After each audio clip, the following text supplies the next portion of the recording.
He's one of the industry's most respected executive recruiters.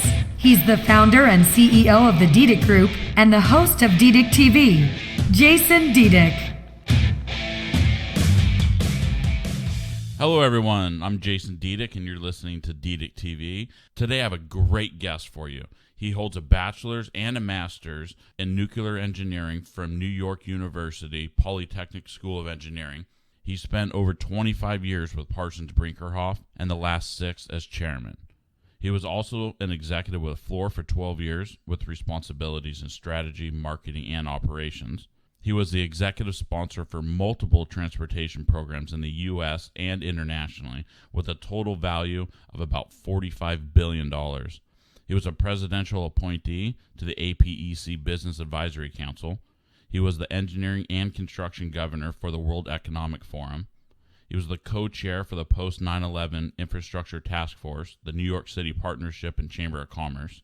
He's an author and has over 500 professional publications and is a member of the National Academy of Construction.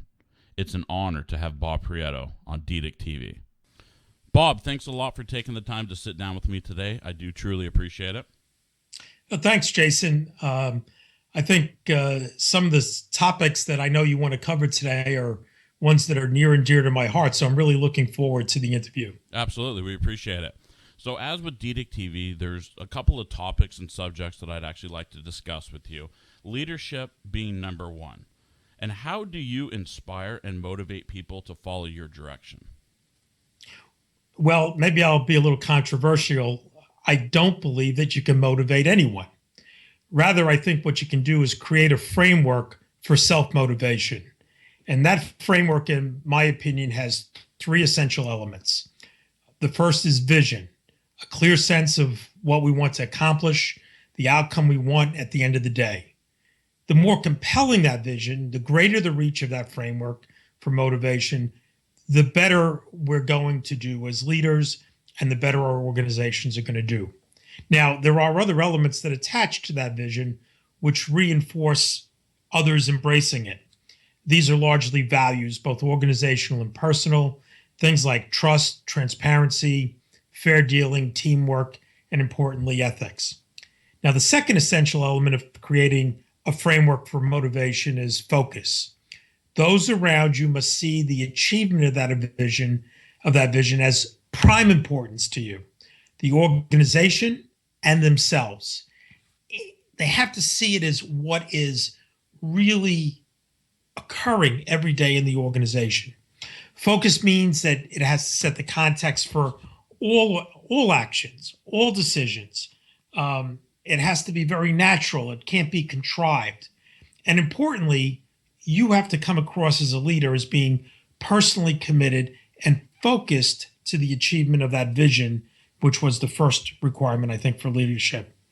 If you want others to be committed to achieving that vision and putting the focus that's necessary, you have to demonstrate it. And that brings us really to the third element, which is drive.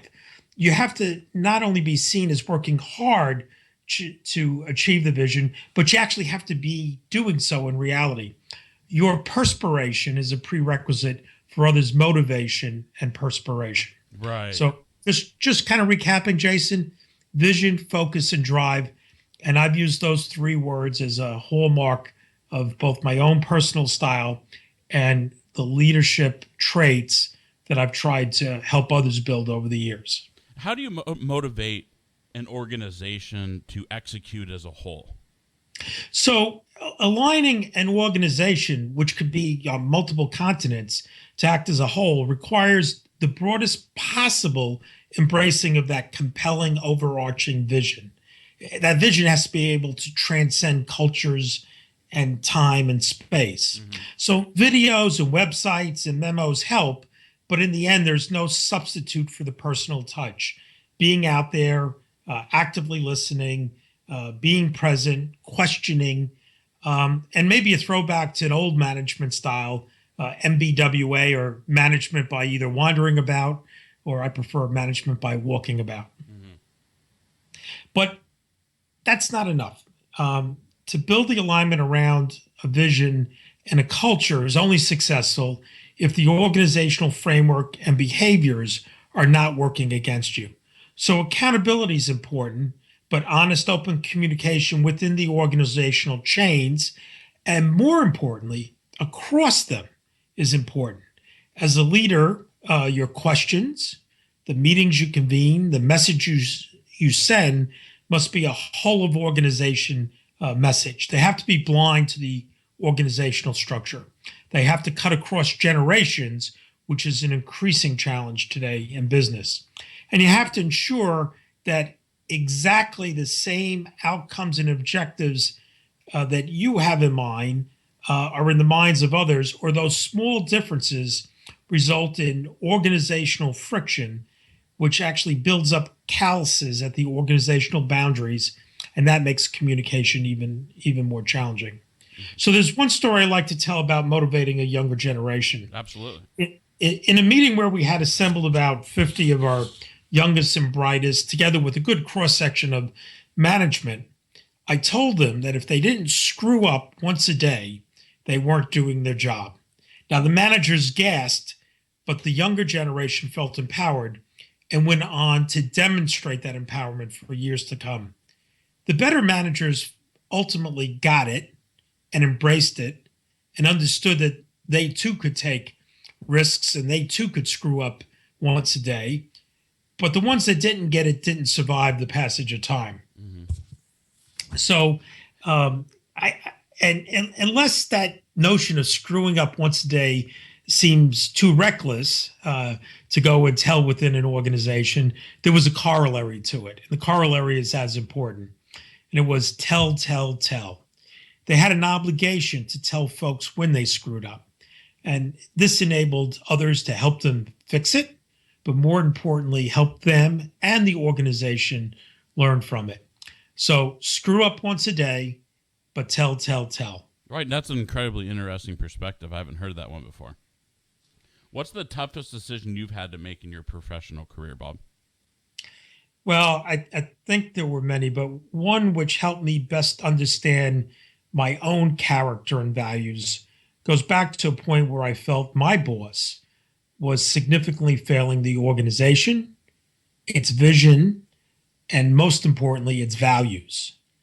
This wasn't a personal or personality thing, but my concerns were extreme. I tried to have him removed from the role. I was unsuccessful. I left. But in doing so, I remembered the words of my most important mentor, not originally said to me, but very important to me. And he said, you have to have an opinion and you have to own it. So I own my opinion, and that departure opened new horizons that I would not otherwise have seen, but it was my toughest decision. When you're hiring somebody outside of just, technical capabilities, what do you look for in that person? Well, experience and capabilities on paper are what get the person in the door. So that resume is still as important as it ever was. Mm-hmm. But I think today, chemistry, commitment, values, and communication are what get you the job. So I feel it's extremely important to do face-to-face interviews, even as opposed to telephonic ones, because body language reveals much about a person's confidence and comfort. A good interview becomes a discussion, not kind of a point, counterpoint. I ask you a question, you answer it. And the best interview questions are the ones that get to the essence of what you're looking for. They solicit opinions and thoughts and allow the candidate to really show what they're most passionate about. Let them be themselves. And then you'll know if that's what you're really looking for in the employee. Right, I completely agree with that. As an executive recruiter, I'll actually never present a candidate to any of my clients unless I've flown out, sat down face-to-face with them, interviewed, had lunch with them, and really get to know what their internal mechanism is. What are they looking for? Why are they looking to leave? It's incredibly important. It's in a practice that's actually not facilitated as much as it should be in the industry. And maybe just commenting on that a little further, I think when you're hiring, and this could be, somebody out of school even, what you may want may be a set of perspectives that don't exist currently in the organization. Right. And you have to get comfortable that this individual, which in some ways is a risk hire, is got the potential of not only having those perspectives, but actually sharing them and owning them, having that opinion, if you will, and owning it. Right. I want to get your views on corporate responsibility. What are your views on corporate responsibility, and what role do you believe organizations should play in contributing back to their community? Well, the first thing is that corporations, at the end of the day, are integral parts of, a broader society, their immediate communities. They depend on a social context for their sales, for their employees, for their ideas, their innovation, for their health, safety, and security. In other words, they depend on this broader environment for everything that either makes them successful or for which they fail. So corporations can't ignore their context. They do so at their own peril, if you will. So they have to contribute to their communities in each of their own ways, just as we do as individuals. Right. But I think the nature and level of contributions need to be carefully considered. So at the most fundamental level, those contributions have to be aligned with that vision that I've talked about already. The contributions have to reinforce the outcomes we want to achieve. They have to be consistent with our values as a corporation. They have to be reinforcing of them, and maybe in some instances even promoting of those values.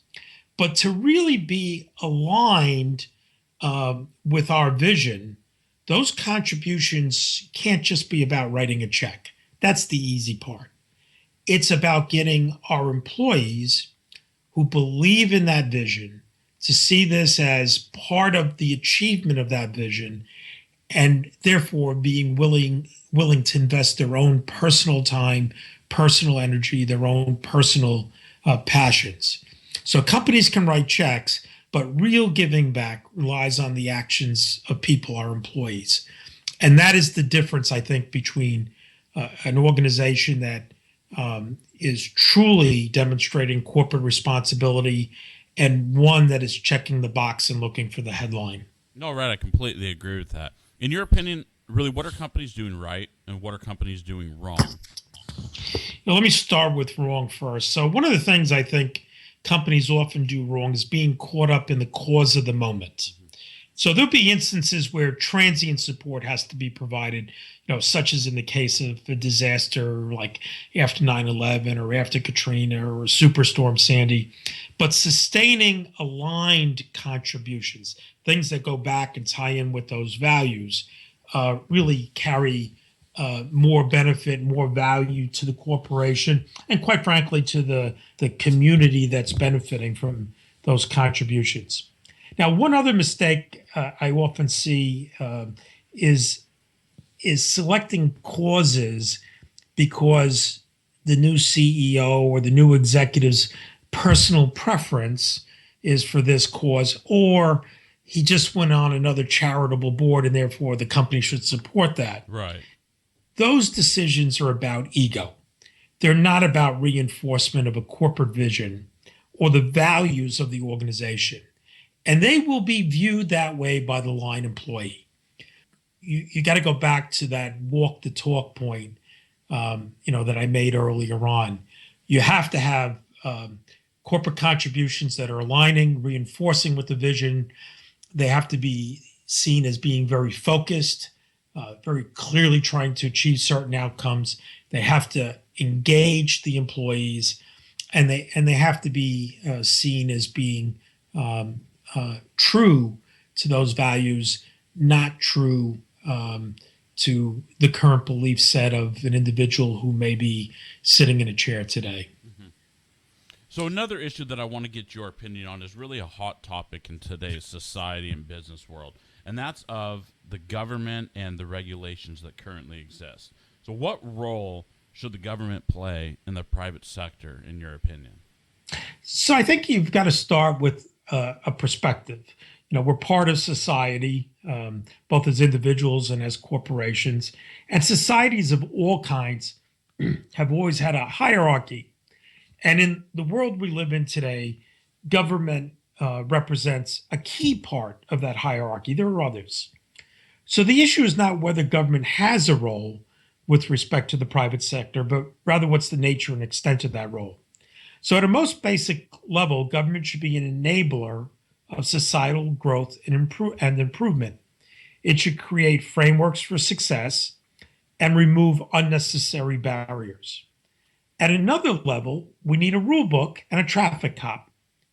But I think today we've translated a values-based, understandable rule book into an inputs controlling and overly specific process-focused set of regulations, which on balance may do more harm to society and the private sector than good. We've lost sight of the existence of real-world constraints, and we implement unconstrained policies, which may have good intentions, but quite frankly, don't represent the realities we have to live with. Government owes society honest and realistic behaviors, and today I'm not sure we get those. Right. What impact has government environmental regulations had on the industry? So in the various companies I've worked in throughout my career, I think the net impact is probably close to zero. Mm-hmm. So each decision by government that has a negative impact has likely created another opportunity, and the converse would be true as well. So in some ways, government acts in a net sum zero environment, and all they actually do is distort time and space in that environment. How should organizations confront increasing regulations? So if we want to have an impact on the regulations that are going to affect us, we have to engage, not just complain.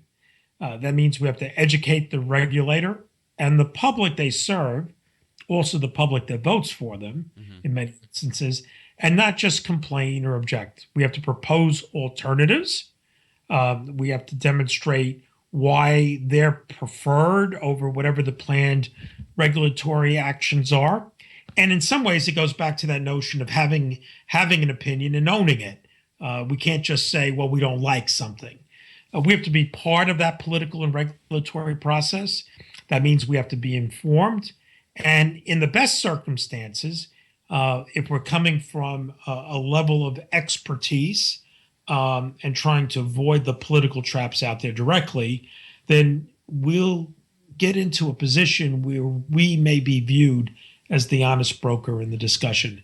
And that is a position of power. And quite frankly, I think organizations that can get themselves perceived as that honest broker have more leverage in the regulatory process than anybody who just sits on the sidelines and snipes and complains all day. Right. I also want to talk to you about corporate culture. So either within Fluor, the other organizations that you've worked in your career, how have you created the culture, or what are your views on corporate culture? So culture, I think, is very much about values, and they have to be evident every day. They have to be seen as people walking the talk, as I referred to earlier. So in the construction industry, and I've spent my career in the engineering and construction industry, safety is paramount. Mm-hmm. This is a business where if you don't pay attention, if you don't focus sharply on safety, you can kill someone. And so safety becomes a number one prerequisite. It's required by regulation, but it's also good business. But more importantly, it's the right thing to do. So it's not something you can practice occasionally saying, oh, we'll practice safety next week. We'll have safety meetings next week, and then we're done for the year. But rather, it's got to be practiced continuously.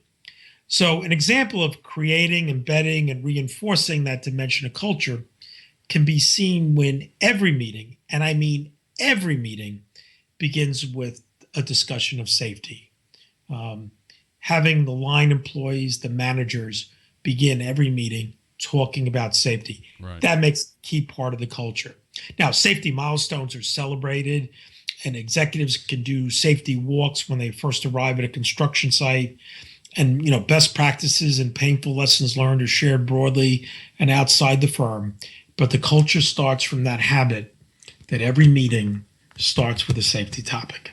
How important is corporate culture to the overall success of an organization, and how important is instilling that culture and explaining that culture to the entire organization? So let me go back to the question where you asked what was the toughest decision I've had to make in my professional career. Okay. That decision was driven by my perception of an abandonment of culture and values. Others make similar decisions every day, voting with their feet when they're no longer comfortable where they work. So corporate culture, bottom line, is not only about the bottom line, it's also about the very survival of the firm. Right. No, I completely agree. As an executive recruiter, it's one of it's quite frankly not one of, it's the most important aspect to understand when executing a search is the organization and the culture that it instills, and to make sure when you're recruiting an executive that executive is going to assimilate into the organization's corporate culture successfully. And it's not just for the success of the individual, but it's really the success of everybody that reports to them. You can't be successful if you wake up every day uncomfortable with going to work. Right. You have to feel that this is a place where you want to be, because let's be honest, professionals today aren't working 40-hour weeks. They're investing a lot more hours. They're making huge family sacrifices. And yes, they're compensated for that. But on balance, they're heavily invested in the companies they work for. They have to believe that this is the right place for them.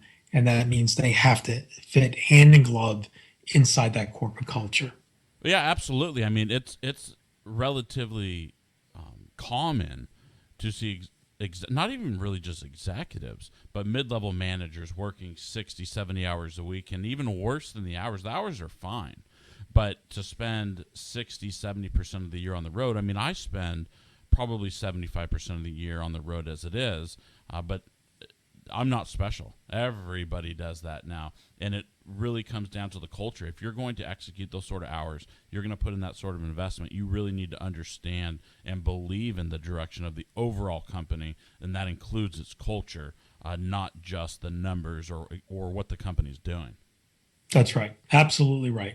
So let's get to know you a little personally, Bob. What are your favorite activities outside of the office? Oh, that's easy. I'm a bore. I work too hard, I guess. No, in seriousness, I enjoy writing, and in some ways, that's actually become a passion for me. I just recently completed my 8th book. These won't be on the bestsellers list, but there are things that obviously I'm passionate about, thinking about, and writing about, and sharing.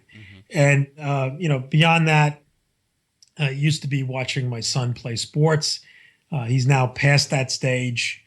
And I have to tell you, when he graduated from college and the kind of routine sports schedule stopped, there was a hole in my life. I counted on that entertainment value. Right. It was both entertainment, it was family time, and in some ways, pacing up and down the side of the field was a little bit of exercise as well. Right. I mean, and to talk on your writing, quite frankly, it's the reason that I asked you to come on this program, is that I see consistently, I don't know what it is, but it seems as if it's every week you're publishing a new article on LinkedIn, and it's an industry-related article, so you're heavily involved in the industry. You have a lot to say about it, and that's why I wanted to have you on. Yeah. Like I said, it's become a passion. It was something that I always did. I was good at, and then I'll share, I guess, 2 interesting things. When I first started writing with regularity, was back during my time at Parsons Brinckerhoff, the firm I worked for 20 years, and I was chairman there my last 7 years at the firm. But my day job, if you will, was to grow and diversify the firm. And that meant having, ultimately almost 10,000 employees who understood that part of what they did every day was sell.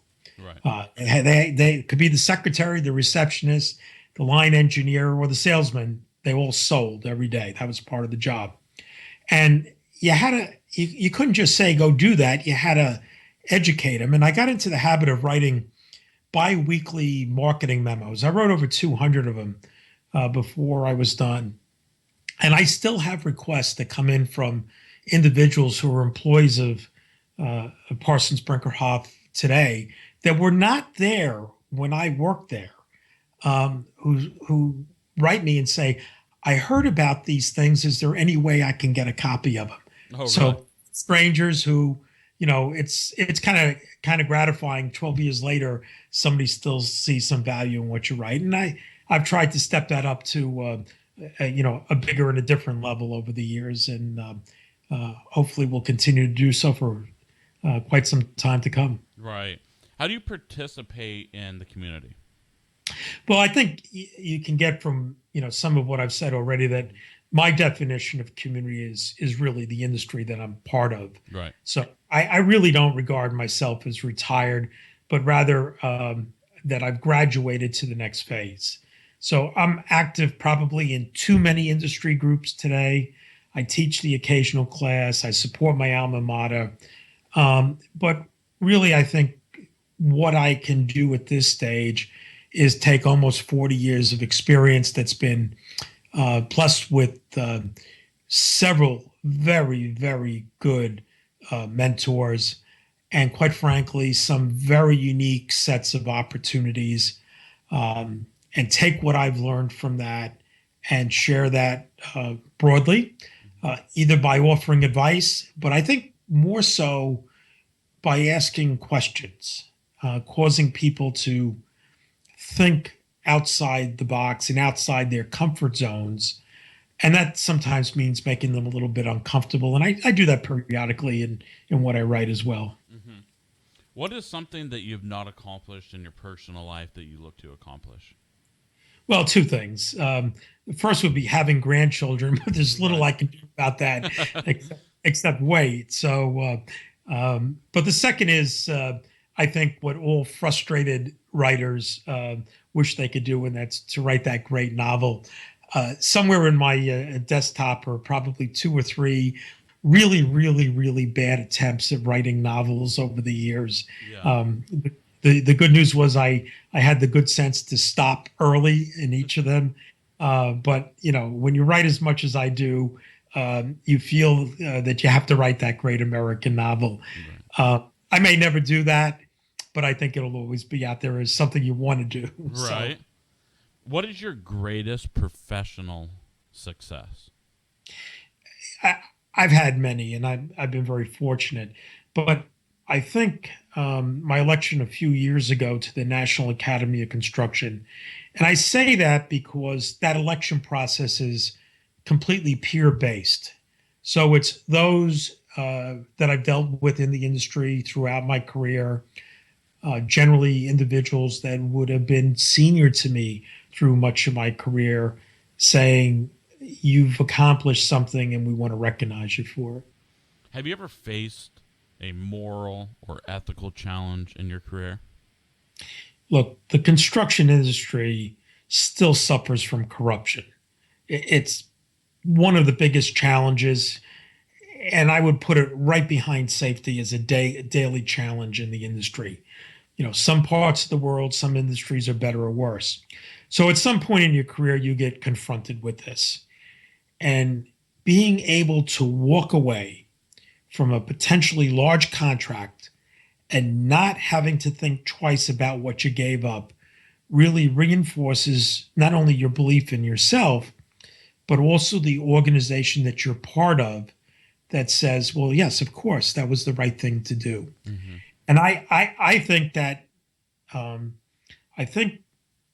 while I don't wish that anybody faced that challenge, I think if you face that challenge and you do the right thing, and your corporation supports you doing that right thing, then you're the right person and you're in the right place.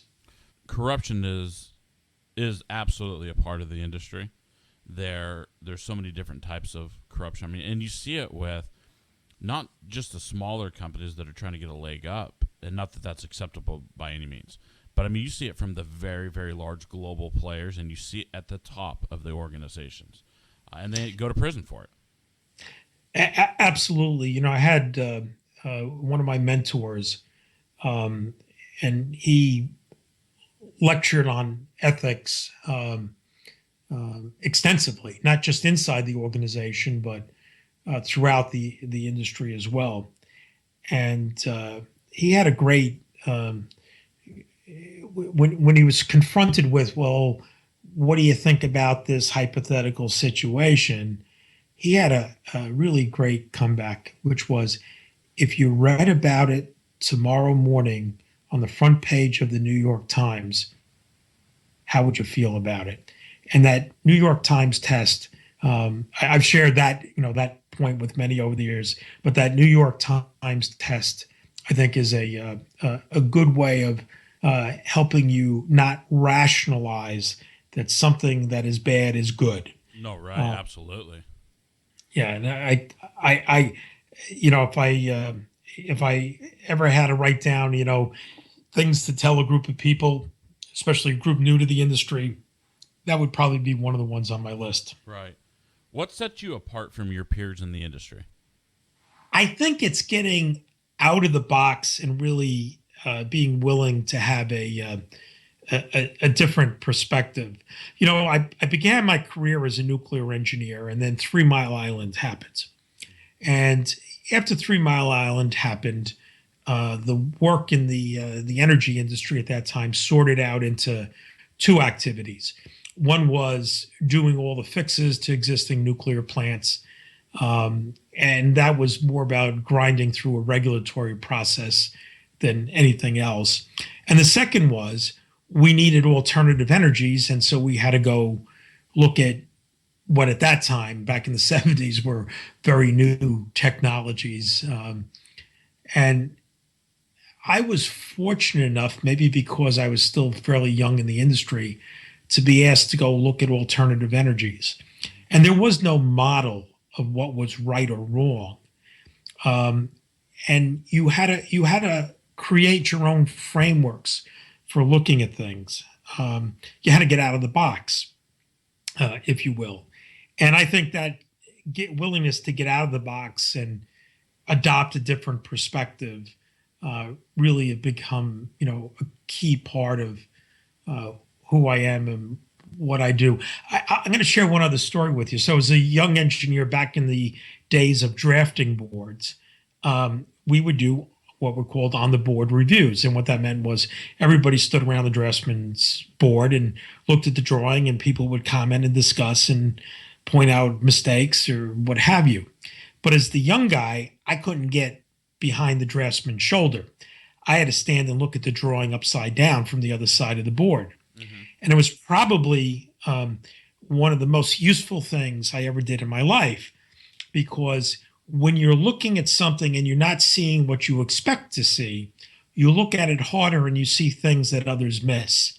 So I got really, really good at seeing different things, only because I wasn't constrained by a predefined perspective, looking at the drawing right side up, if you will. Right. And to this day, when I have problems, and I've either drawn a sketch or written some bullet points down about, here are the core elements of the problem, I'll turn the paper upside down today and just see what I'm missing, or try to see what I'm missing. Can you tell us a little bit about your management style? How do you manage divisions, and how do you manage large groups of people? So, look, I grew up in the Bronx, and in the Bronx, what you saw is what you got. Mm-hmm. There were no charades. There were no disguises. There was no pretending, because if you did, you didn't get away with it for more than a few minutes. Mm-hmm. So just being yourself, or me being myself, I think is a big part of it. I also, I've watched games be played in organizations by individuals throughout my career. But in all honesty, I don't have the patience or I think the mental capacity for charades. So my style is to bet on people, help them be successful, but also let them fail and importantly, learn from that failure. And that means taking risks with the organization, with the individuals, but on balance, in that risk reward equation, the net rewards have always outweighed the risks. How do you motivate and challenge and really push yourself? So again, I think some of it goes back to being the son of a postal worker in the Bronx growing up. You didn't have a lot. I had nuns who educated me, and they beat into me really the notion of being your best. And they had a very simple definition for that. Your best is better than what you're doing today. And so this notion, today we would call it continuous improvement. But the notion of trying harder and never feeling you've reached your full potential, I think is very much part of my character. That together with, I don't know which came first. I need very little sleep or I'm sleep deprived, but I need very little sleep. And so quite frankly, part of being successful back in my youth was you worked harder, you tried harder, you did more than everybody else because that was the only way you were going to get ahead. And even as I became successful, throughout my career, I always felt that there was that drive, go back to that word drive, to be better tomorrow than I am today. Right. Who do you admire most, both professionally and personally? Well, professionally, I think it's all those individuals who seek to do better today than they did yesterday. So, if you will, folks with a similar value set, a similar drive. I mean, those are people I admire because those are attributes I admire. But unfortunately, they don't really get the recognition that they deserve. But they really are the engines of success in companies. So you talked about the middle managers that work 60 and 70 hours. They're not going to get the headlines that the CEO or the chairman of the board might, but you need to recognize their contributions. Mm-hmm. Now, personally, because of different circumstances, I've had the good fortune or misfortune of being in the wrong place or right place at the wrong time or right time, depending how you want to look at it. It's really those who invest their lives in making the world a better and safer place for us every day. And, I got to watch up close and personal, 9/11 and the events of that day and the events over the next month or so. I got to see up close and personal people investing themselves in making things better after Katrina. And, I could go on. But I think those people who are committed to making the world a better place, making it a safer place, that quite frankly, sometimes I think we take for granted, those are people that on a personal level I place very high value on, have immense respect for. Did you have a mentor growing up in the industry, and as well as do you mentor anybody else? I've had several excellent mentors throughout my career, and I'll just offer a comment. I think the fact that I've had different mentors at different times also reflects the fact that the needs I had and maybe the potential I could bring to bear at different points in time required different relationships. But I'm going to mention one individual because he's probably had the greatest impact on me professionally and, quite frankly, in a lot of ways personally. And he is Jim Lammy. He was the CEO of Parsons Brinckerhoff during my formative years there. And a lot of what not only learn but believe as it relates to ethics. That New York Times test I'll attribute to him. Um, I probably do things every day that if I had the time to stop and think about them, I could really attribute to something I learned in one form or another from him. Now, I've tried to return the impact he's had on me by taking time to mentor, others that reach out to me for advice and counsel. There was one point during my time at Parsons Brinckerhoff where I had the ability to reach out and touch a lot of the young employees in the firm. And I have to tell you, I still hear from them multiple times during the year, sometimes for advice, sometimes just to say hello, sometimes to tell me they've had a new kid. And when I see that relationship, quite frankly, it's the same one I had with Jim, as my mentor, where this is really somebody that you trust, whose counsel you value, and who, quite frankly, will support you even if you choose to do something else. And, I give Jim a lot of credit for who I am. And hopefully there's some out in the industry that someday may be doing a similar interview and they'll give me some credit as well. Right, absolutely. So this is a question that I like to ask executives that I interview.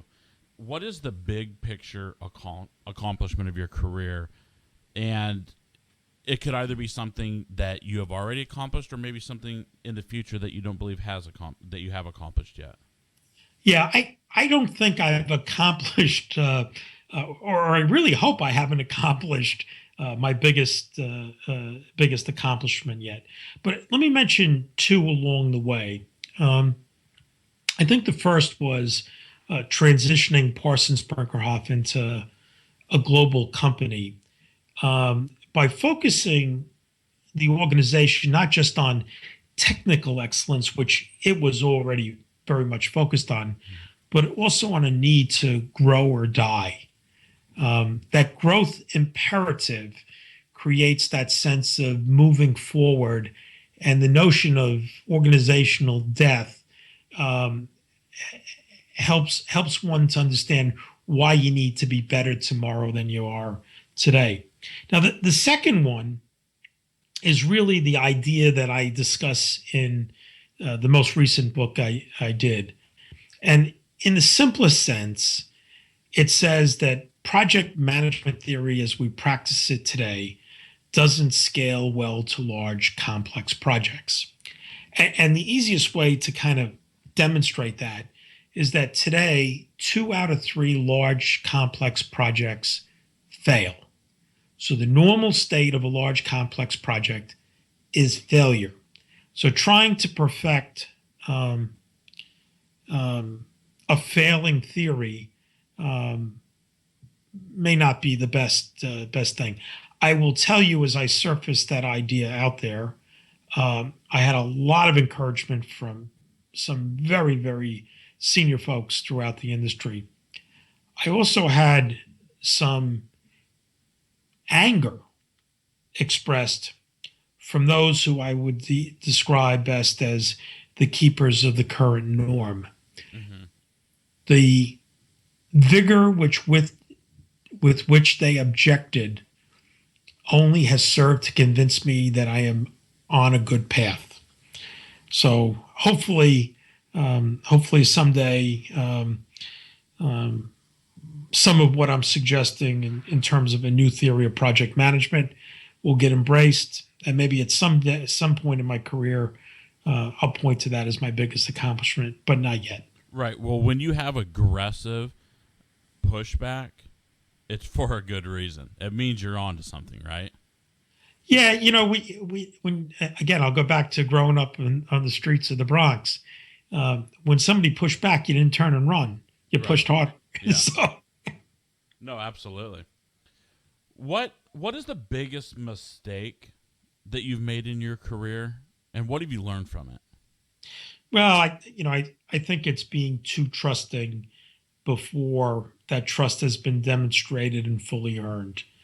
I'm a trusting person by nature, but I think Ronald Reagan actually gave some good advice in this regard. He said, "Trust but verify." Mm-hmm. And if I don't want to be non-trusting, I don't think that's constructive. But I do think you can trust, but you have to verify. Can you tell us about a time when you went way outside of your comfort zone? So I'm not sure where my comfort zone ends. So I'm not sure I've been outside of it. As long as we don't include eating fried jellyfish or, Right. Something like that. So my personality likes challenges, but maybe the closest example was after Katrina, where because it was so hard to get around, I had to get up and go up in a helicopter over New Orleans, and I don't like helicopters. Right.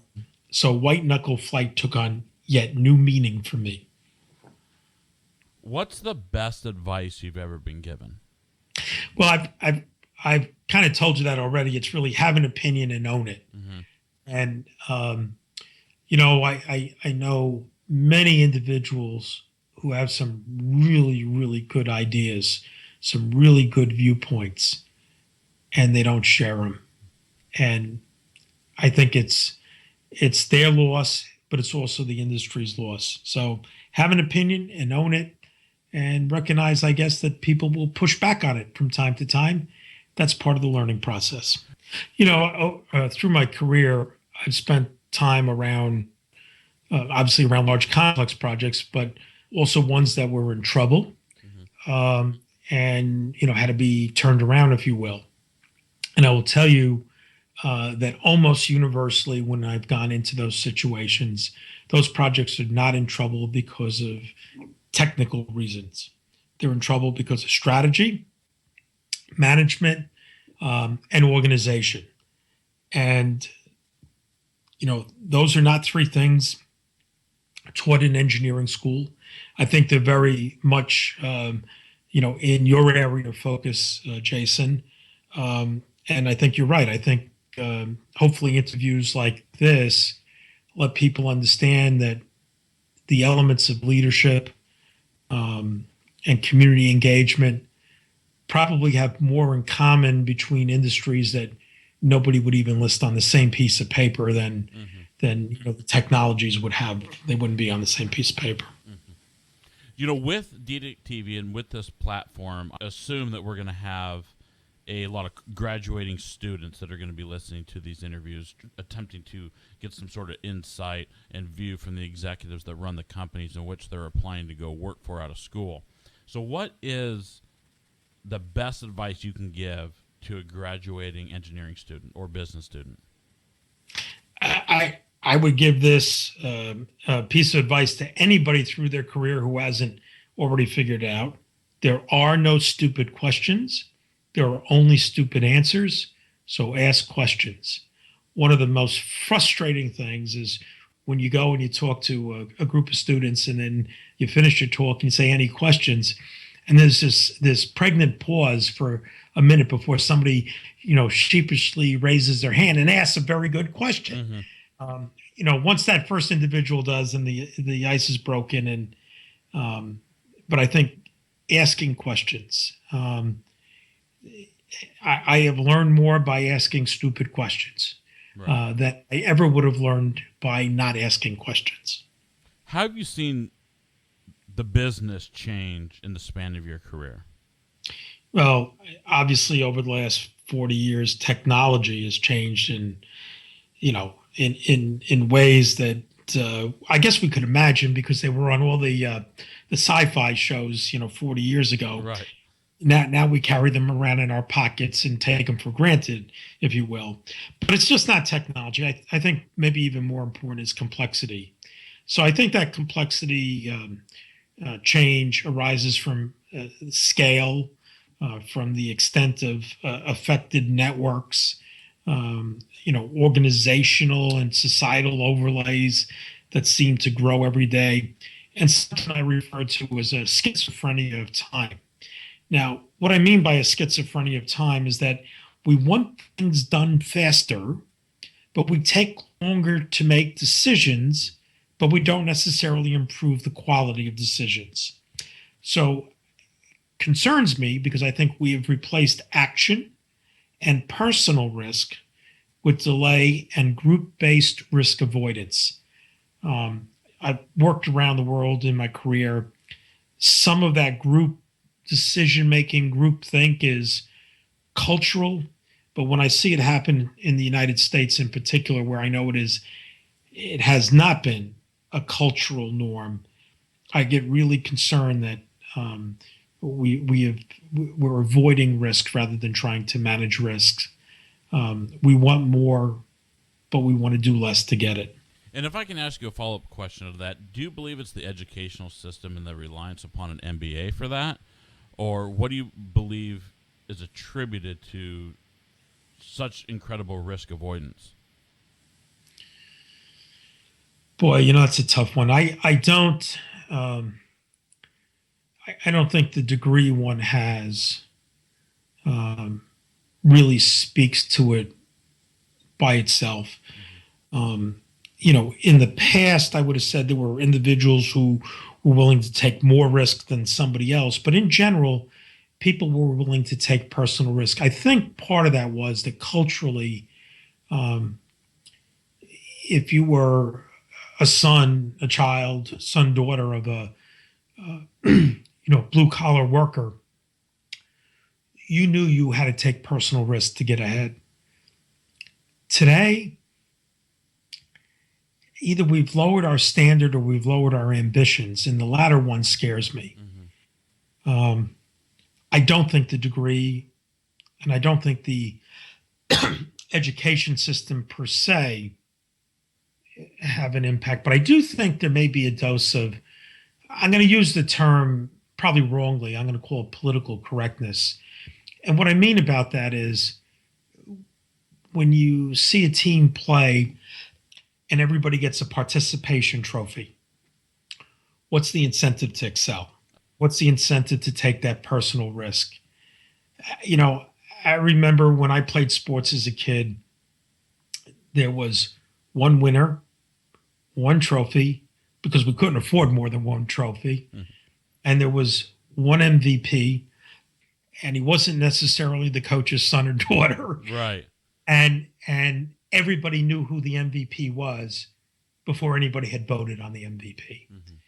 Today, we want to reward showing up, and I don't think that's enough. And unfortunately, I think some of that attitude carries over into the business world and into how we make decisions.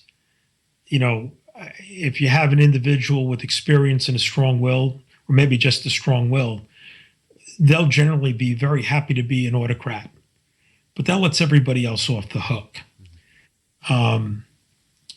You have to force or create situations or create frameworks where people have to have personal accountability.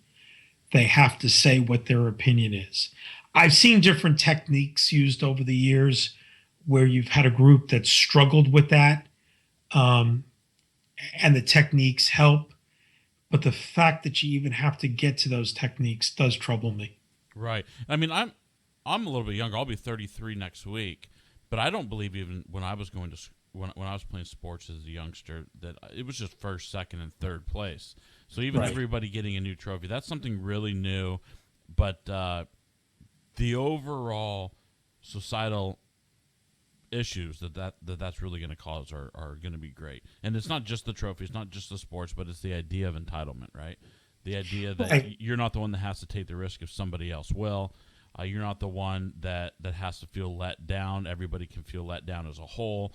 In order to excel and to get to the top or to be known as that MVP, you need to take risks. I made a comment before that we want more, but we want to do less to get it. We don't want to make those hard decisions. And not making those hard decisions to capture the value of time, if you will, is because if we wait, we perceive that if we wait long enough, either circumstances or someone else will make that decision, and we can never be wrong. So it's the fear of failure somehow seems to dominate, as opposed to whether you want to call it the thrill of victory in sports or the rewards of success. Growing up in the industry, you got ahead not by stepping on others. You didn't get ahead by not failing. You got ahead by taking personal risks. Sometimes you failed. You picked yourself up. You got help. You fixed the situation. And you know what happens? The next time you want to take a risk, they understand that you can handle the risk, that you're sensitive to what risk is, and they let you do it. Right. I think we're losing sight of that. What is the biggest challenge facing our industry today? So I think we need to recognize that the industrial structures, the business models that we use for the last 100 years may no longer meet our needs today. So in my industry, in the engineering construction industry, a question I've posed for years now is, does our industry structure itself act as a barrier to the systemic innovation that we as an industry require? Does our theory of project management drive large projects to fail? As I said before, 2 out of 3 large complex projects fail. The normal outcome is failure, and yet we seek to perfect our implementation of this existing project management theory rather than question whether a new theory may be more appropriate for large complex projects. So I think we have let ourselves artificially become bound to the past, if you will. If that was the case, we'd still be riding horses. Right. So, there are other areas in our lives, in our societies, that have moved forward. But I think a lot of our industry models have been so codified in sectors like the one I've been in my career that even questioning them seems to be, a fruitless exercise. And I don't believe that to be the case. And I know that you've touched on it in a previous question, but how has technology really changed the entire industry? So, again, for our industry, and I think it's important to point out that the engineering and construction industry, when you look at their productivity growth over the last 40 years compared to all other non-farm industries as a group, where we've seen productivity improvements in that other group of 2 to 3% per year steadily over the 40-year period. Over the 40-year period in my industry, our net productivity increases 0. And so there is huge room for improvement. I mean, obviously, much has changed for the better, but I also worry that as technology becomes more sophisticated, more specialized, we start separating the user of the tools, engineers and constructors in this case, from the development of the tools and the building of the tools. Back in the days of the master builder, one of the last things the apprentice did before he went out to become a craftsman is he kind of surveyed the market out there and said, was he going to be building a cathedral or building a bridge or building a road? And depending on where the work was going to be, he built a set of tools that were optimized for the task that he was likely to be undertaking. Today, we don't build our own tools.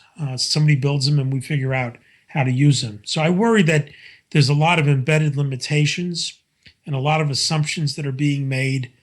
And I don't think, as technology has changed for our industry, that we've put the focus on not only knowing what the assumptions are, but challenging the assumptions. I'll give you an example, which is, like a really high-techy kind of example. So everybody talks about big data. I don't like that term because I'll argue, at least in our industry, we've had big data for decades. In fact, it was so big we didn't know what to do with it. But what we have now are big analytics. And so they allow us to see emerging problems by looking at the data we've always collected. We can see emerging problems, somewhat earlier, but we really aren't getting at the true insight. And the true insight may come by looking at other data sets, either ones that we don't collect today or consider today. So I think as technology has changed and enabled, if what we're doing is looking inside the box, we're going to see what was inside the box before. If we look outside the box with the new tools and technology, we might see what's coming at us and going to mess up our best laid plans that we think we're going to execute inside this box. So I think we need to better understand the technology, the assumptions in it. I think we need to get closer and more involved in its development, especially the tools that we want to use as an industry. But I also think we need to take those tools, the ones we have, the ones that are coming down the road, and say, what if I adopt a different perspective? What might I see? Bob, thank you so much for your insights, and thanks for taking the time out of your day to come on. I do truly appreciate it. Well, I enjoyed it, Jason. We talked about things that I like talking about and that I think are, I know they're important to me, but I think will be important and useful to those who have the chance to listen to this and the other great interviews that you're doing. Absolutely. I appreciate it. Thanks again, and we'll talk soon. Okay, take care, Jason.